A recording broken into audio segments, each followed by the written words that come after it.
Lusaka is the capital city of Zambia, and it has a population of about 2.3 million people.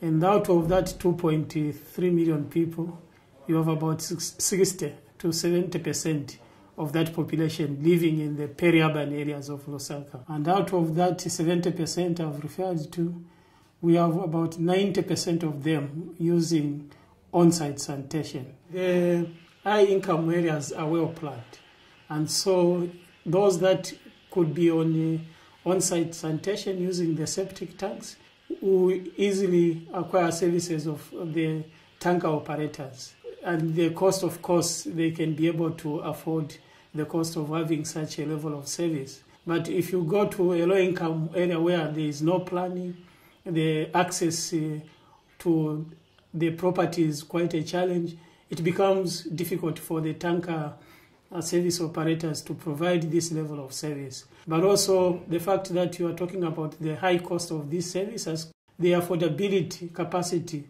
on the part of people in the low-income areas, it can't allow them to be able to pay for such a high level of service. Kanyama settlement or peri-urban is one of the most populated, in fact it's the most populated settlement in Lusaka. You are talking of a population of not less than 250,000 people. And if you look at the challenges of sanitation in Kanyama itself, it's huge. So what happens is we dig a shallow pit and it gets full quickly, and in the past we would cover it up and dig another one, it would get full quickly, and that would be the trend. Another problem that we face is that when the rainy season comes, the pits easily fill up and that affluent flows to the street, and that increases the chances of diseases such as cholera. Lusaka Water and Storage Company was formed in 1988. One of the departments which is of interest to everyone is the peri-urban department. It is the department which is in charge of coordinating water and sanitation service provision in all the peri-urban areas in Lusaka. The Kanyama Water Trust is a community-based service provider which provides services on behalf of the mandated organization, which is Lusaka Water and Storage Company. We are actually involved in the services of supplying water to the community. Secondly, we are also involved in sanitation. The vehicle sludge management service, of course, was an initiative of Lusaka Water and Storage in partnership with Water and Sanitation for the Urban Poor and the community, who were represented by the Water Trust. One thing to note is we are still grappling with a challenge of dealing with fecal sludge in all these peri-urban areas. To design the business model of the fecal sludge management service, we looked at the number of factors. In as much as this was a service we would provide, we also wanted to look at it from the business side. So we looked at how much revenue we would generate from the provision of this service. And also we looked at the operations costs to be made, because we wanted this to be sustainable, for it to generate its own funds and also be able to continue. The way the fecal sludge management system works is that the customer will request for the service. So they will try to find out how they can access the service. So what happens is that once a customer expresses interest, the Water Trust sends the pit emptiers to go and make an assessment. So once they assess, then they advise the householder of what level of service they can pay for, because we have 3 levels of service that are designed. So we looked at for 12 barrels for the smallest toilets, this would cost 250. Then for 24 barrels, a customer would be required to pay 380, and for 32 barrels, a customer would be required to pay 450 kwacha. And this is how the tariff structure is.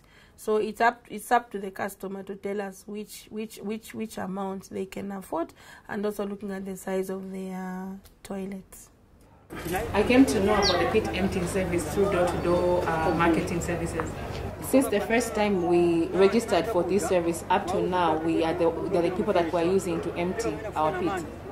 This is a service where pits are emptied and the sludge from the pits safely transported to the treatment facilities, where again it is treated and safely disposed of or resold as either biofertilizer or gas that is used for energy purposes. We started the first of its kind in terms of service provision as fecal sludge management. We started the service in February of 2013, and from February 2013, for the 2 years of operation, 900 pits were emptied, benefiting close to 25,000 people in the low-income area of Kanyama. So you can see how this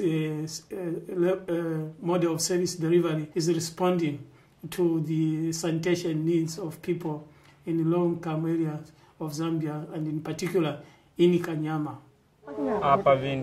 There's a big difference between when I was emptying illegally and now that I'm with the company. Because when I was emptying illegally, I never had tools to use, and now with the company, I'm able to empty using the right tools. With our methods, it's far different. It's professional.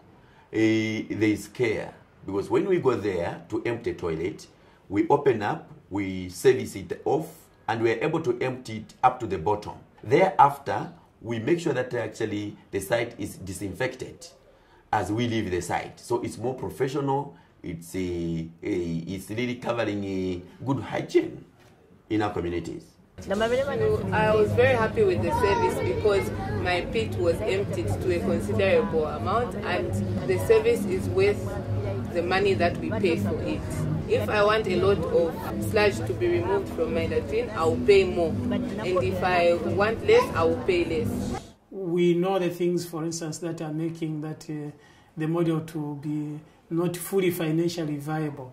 So our priorities as at now, as WSUP, is to see how this current model can be improved so that it can become more financially viable.